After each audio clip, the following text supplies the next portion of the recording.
नमस्ते मेरे दोस्त और स्वागत है जी केमिस्ट्री में टिपिकल मंक के साथ। ये है क्लास 2 और आज हम वहां चलते हैं जहां कोई आंख नहीं पहुंच सकती, परमाणु के भीतर। एक पल इस बात पर रुकिए, किसी ने कभी परमाणु को नहीं देखा।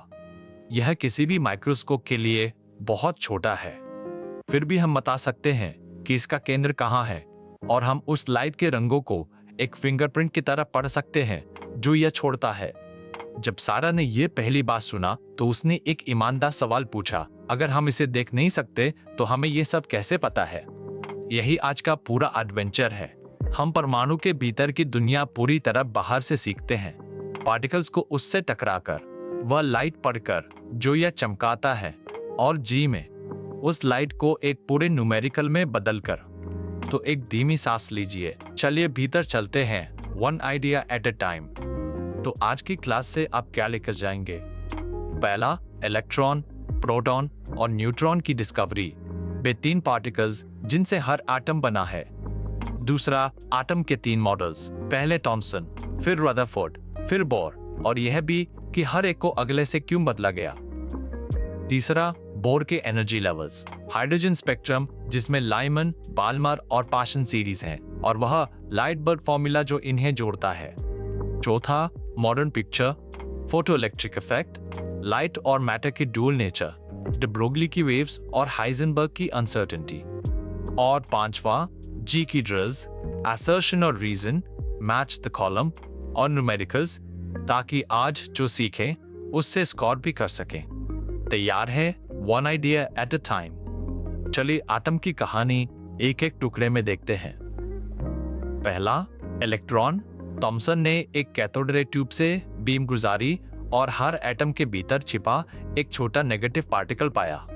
उसने एटम को पॉजिटिव चार्ज के एक नरम स्फीयर की तरह सोचा जिसमें इलेक्ट्रॉन्स किशमिश की तरह बिखरे थे।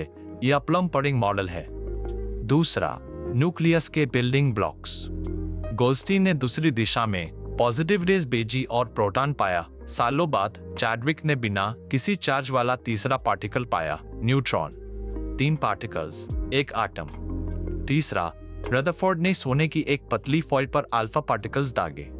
ज्यादातर सीधे निकल गए, लेकिन कुछ तेजी से वापस लौटे, जैसे उन्होंने कोई छोटी और सख्त चीज टकराई हो।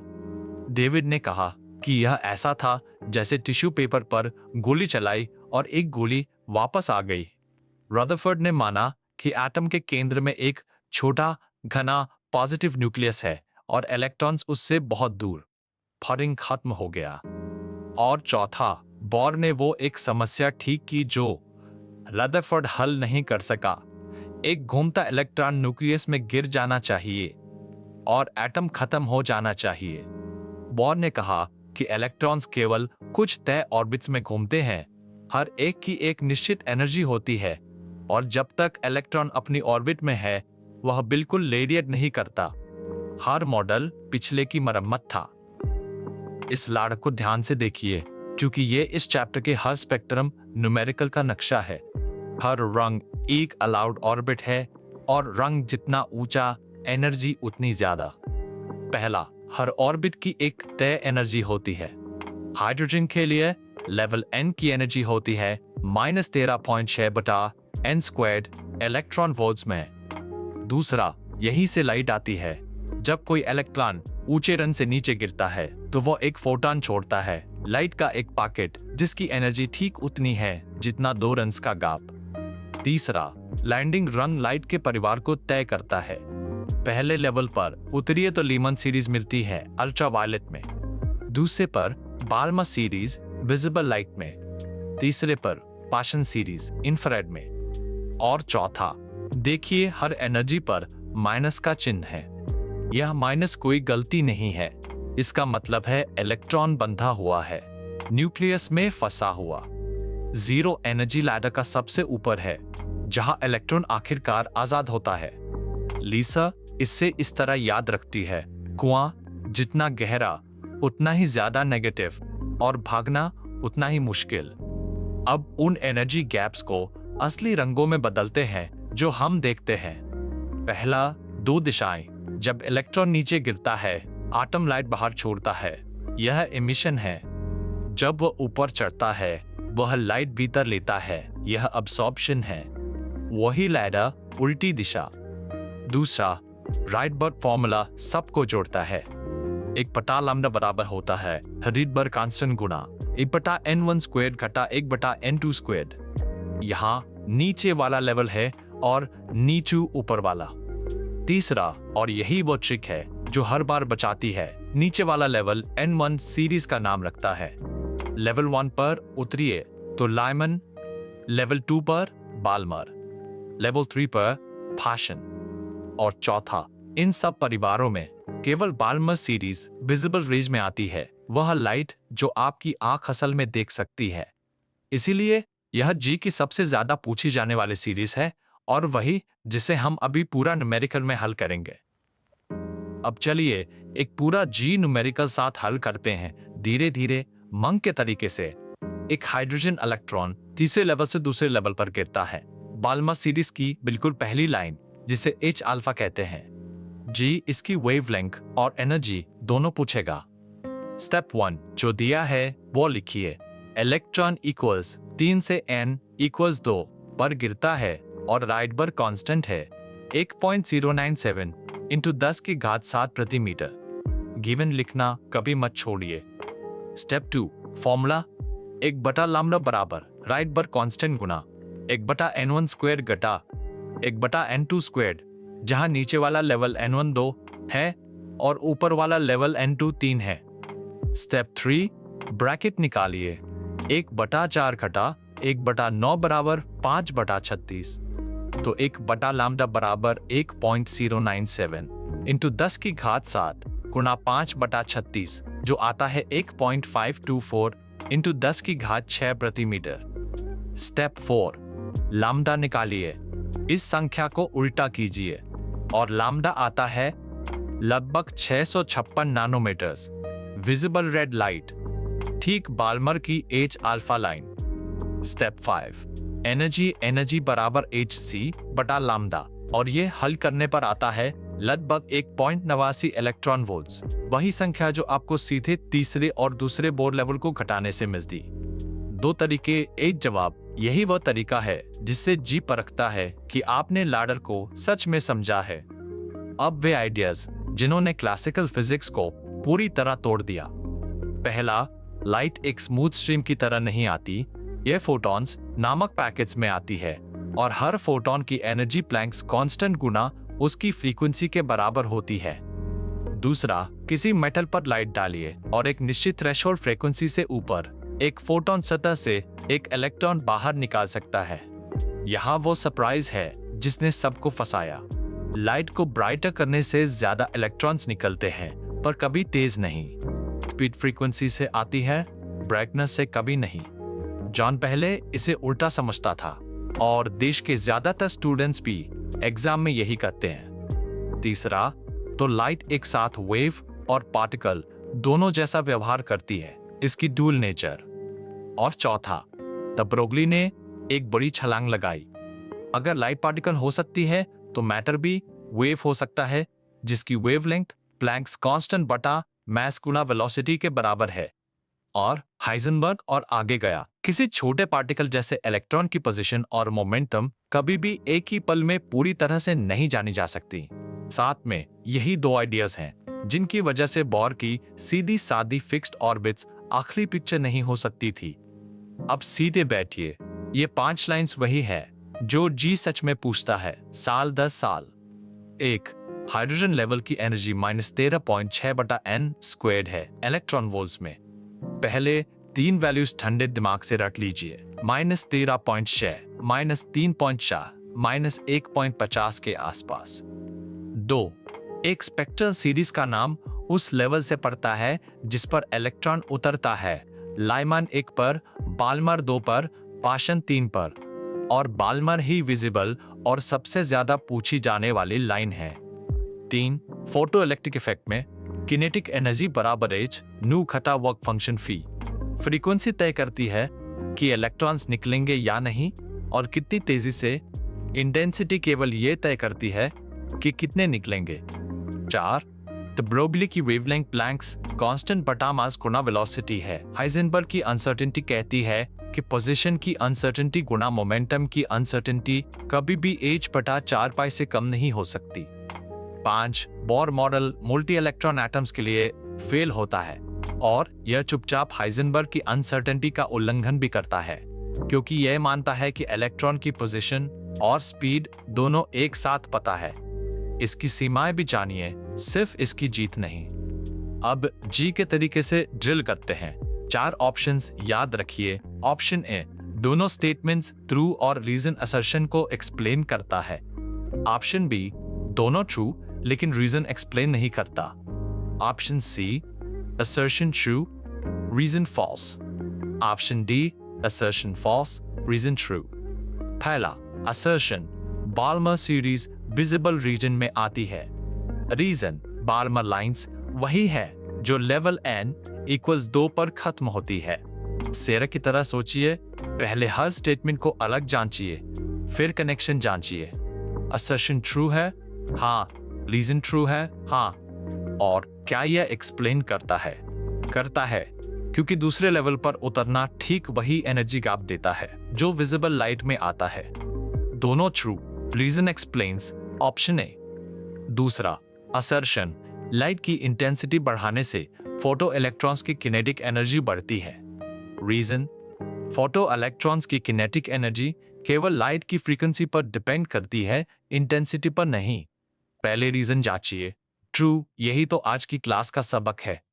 अब असर्शन फॉल्स, क्योंकि ब्राइटनेस केवल यह बदलती है कि कितने इलेक्ट्रॉन्स निकलते हैं, उनकी स्पीड कभी नहीं। Assertion false, reason true, option D. तीसरा असर्शन बाल्मर की है अल्फा लाइन की वेवलेंथ लगभग 656 नैनोमीटर्स है। रीजन हाइजेनबर्ग का अनसर्टेनिटी प्रिंसिपल किसी इलेक्ट्रॉन की पोजीशन और मोमेंटम को एक साथ पूरी एक्यूरेसी से मापने की अनुमति देता है। पहले असर्शन जांचिए, ट्रू, ठीक वही संख्या जो हमारे वर्कड एग्जाम्पल से आई। अब रीजन फॉल्स, क्योंकि अनसर्टेनिटी इसका बिल्कुल उल्टा कहती है। पोजीशन और मोमेंटम कभी भी एक साथ पूरी तरह नहीं जानी जा सकती। Assertion true, reason false, option C. यही वह ट्रैप है जिसमें जॉन हर बार फंसता है। एक ट्रू पहली लाइन और एक रीजन जो असली नियम को चुपचाप उलट देता है। अब एक क्विक मैच। रिवील से पहले हर जवाब खुद बोलिए।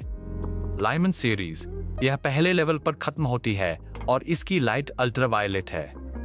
बाल्मर सीरीज यह दूसरे लेवल पर खत्म होती है और इसकी लाइट विजिबल है। इसे कभी मत भूलिए। The Broglie wavelength Planck's constant बटा मास गुना वेलोसिटी।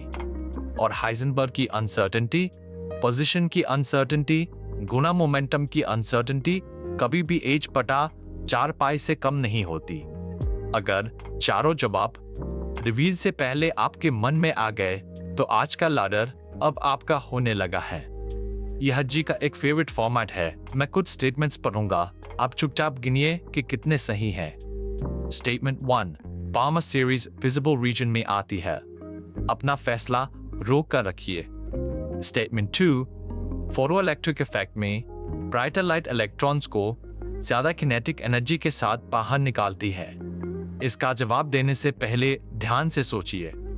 स्टेटमेंट 3 हाइजेनबर्ग का अनसर्टेनिटी प्रिंसिपल कहता है कि पोजीशन और मोमेंटम दोनों एक साथ पूरी तरह नहीं जानी जा सकती। फासला लेते समय लारा की तस्वीर बनाइए। तो कितने सही है? 2 स्टेटमेंट्स, पहला और तीसरा। बाल्मर सच में विजिबल सीरीज है और हाइजेनबर्ग सच में दोनों को एक साथ जानने से रोकता है। लेकिन दूसरा गिर जाता है। ब्राइटनेस केवल यह बदलती है कि कितने इलेक्ट्रॉन्स निकलते हैं, उनकी एनर्जी कभी नहीं, वह तो सिर्फ फ्रीक्वेंसी से आती है। यही उलटफेर ट्रैप है और अब यह आपको नहीं फंसाएगी। अब मैं आपके कुछ मार्क्स बचा लेता हूं। 2 मिथ्स जो हर साल हजारों स्टूडेंट्स को फंसाती है। मिथ 1 जब कोई इलेक्ट्रॉन ऊंचे लेवल पर जाता है तो एटम लाइट बाहर छोड़ता है। यह एक्टिव और एनर्जेटिक लगता है, तो जरूर चमकता होगा, है ना? डेविड महीनों तक यही मानता रहा। लेकिन सच यह है, ऊपर जाना एनर्जी को अब्सॉर्ब करता है, वापस नीचे गिरना ही लाइट इमिट करता है। ऊपर अब्सॉर्प्शन है, नीचे एमिशन। इस दिशा को सीधा रखिए और आधे स्पेक्ट्रम के सवाल खुद हल हो जाएंगे। मिथ 2 द ब्रोगली की वेवलेंथ रोजमर्रा की चीजों के लिए भी मायने रखती है, जैसे हवा में उड़ता एक क्रिकेट बॉल। सच यह है, केवल बहुत हल्के पार्टिकल्स जैसे इलेक्ट्रॉन की वेवलेंथ इतनी बड़ी होती है कि वह मायने रखे। क्रिकेट बॉल की वेवलेंथ बॉल के आकार से इतनी छोटी होती है कि उसे कभी देखा ही नहीं जा सकता। डिनोमिनेटर में मैस उसे लगभग शून्य कर देता है। अब खुद को परखने का समय, रैपिड फायर, और आज ये पूरी तरह न्यूमेरिकल है। नियम यह है, मैं पूछूंगा, आप रिव्यू से पहले मन में जवाब दीजिए और हर संख्या को खुद को बोलिए। ना पेन ना पेपर, सिर्फ वो लाडा जो आपने आज बनाया है। क्वेश्चन 1, हाइड्रोजन के ग्राउंड स्टेट की एनर्जी क्या है? सीधे फॉर्मूला से n बराबर 1 के साथ -13.6 इलेक्ट्रॉन वोल्ट्स। क्वेश्चन 2, दूसरे लेवल की एनर्जी क्या है? -13.6/4 -3.4 electron volts. Question 3, Balmer series किस लेवल पर खत्म होती है? दूसरे पर। बाल्मर हमेशा लेवल 2 पर उतरती है। क्वेश्चन 4, हाइड्रोजन को उसके ग्राउंड स्टेट से आयनाइज करने में कितनी एनर्जी लगती है? इलेक्ट्रॉन को -13.6 से पूरी तरह 0 तक उठाइए, 13.6 इलेक्ट्रॉन वोल्ट्स। और क्वेश्चन 5, सोचने वाला, आज हल किए गए n इक्वल्स 3 से n इक्वल्स 2 ट्रांजिशन की वेवलेंथ क्या है? लगभग 656 नैनोमीटर्स। बाल्मर की एच अल्फा लाइन। अगर आपने रिवील से पहले सभी 5 वापस भेज दिए तो आपने आज की क्लास सच में समझ ली है। चलिए पूरी क्लास को एक धीमी सांस में समेटते हैं। इलेक्ट्रॉन, प्रोटॉन और न्यूट्रॉन एक एक करके डिस्कवर हुए, थॉमसन, गोल्डस्टीन और चैडविक द्वारा। 3 मॉडल्स, थॉमसन की पुडिंग, रदरफोर्ड का छोटा न्यूक्लियस और बोर की फिक्स्ड ऑर्बिट्स, हर एक पिछले की मरम्मत। हर हाइड्रोजन लेवल की एनर्जी होती है -13.6/n² इलेक्ट्रॉन वोल्ट्स में। राइट-बर्ड फॉर्मूला उन लेवल्स को वेवलेंथ से जोड़ता है और बाल्मर विजिबल सीरीज है। फोटो इलेक्ट्रिक इफेक्ट दिखाता है कि फ्रीक्वेंसी इलेक्ट्रॉन्स को बाहर निकालती है, जबकि इंटेंसिटी केवल उन्हें गिनती है और लाइट में ड्यूअल नेचर होती है। और द ब्रोगली की मैटर वेव्स हाइजेनबर्ग की अनसर्टेनिटी के साथ वही है जिन्होंने आखिरकार बोर की सीधी फिक्स्ड ऑर्बिट्स को तोड़ा। और अगली क्लास हम और गहरे जाएंगे एटॉमिक ऑर्बिटल्स और इलेक्ट्रॉनिक कॉन्फ़िगरेशन में, क्वांटम नंबर्स और एसपीडी ऑर्बिटल्स के शेप्स। इससे मिस मत कीजिएगा। तो मेरे दोस्त, हमने परमाणु के भीतर कदम रख दिया है जी स्तर पर। शायद ये नामों, मॉडल्स और फॉर्मूलेस की एक भीड़ जैसा लगा हो, लेकिन इस धागे को पकड़े रखिए। हमने परमाणु के भीतर की दुनिया पूरी तरह बाहर से सीखी, पार्टिकल्स को टकराकर और लाइट को पढ़कर। छोटा न्यूक्लियस, एनर्जीज की लाडर, हाइड्रोजन एटम की चमक का ठीक रंग, इनमें से कुछ भी कभी देखा नहीं गया, सब कुछ रीजनिंग से निकाला गया और आज आपने इसे एक पूरे न्यूमेरिकल में भी बदल दिया। सारा, डेविड, लिसा और जॉन सब ठीक वही बैठे थे जहां आप अभी हैं, थोड़े अनिश्चित, और उन्होंने यह तस्वीर एक एक रंग से बनाई। खुद के साथ धैर्य रखिए। आज रात एनर्जी लारा को एक बार धीरे से रिवाइज कर लीजिए और तीनों सीरीज जोर से बोलिए। One idea at a time. आप जी जरूर क्रैक करेंगे, इसका मुझे पूरा विश्वास है। अगर इस क्लास से आपको स्पष्टता मिली हो तो चैनल को सब्सक्राइब कर लीजिए ताकि अगली क्लास आप तक खुद पहुंच जाए। तब तक चलते रहिए, मिलते हैं ऑर्बिटल्स के बीच।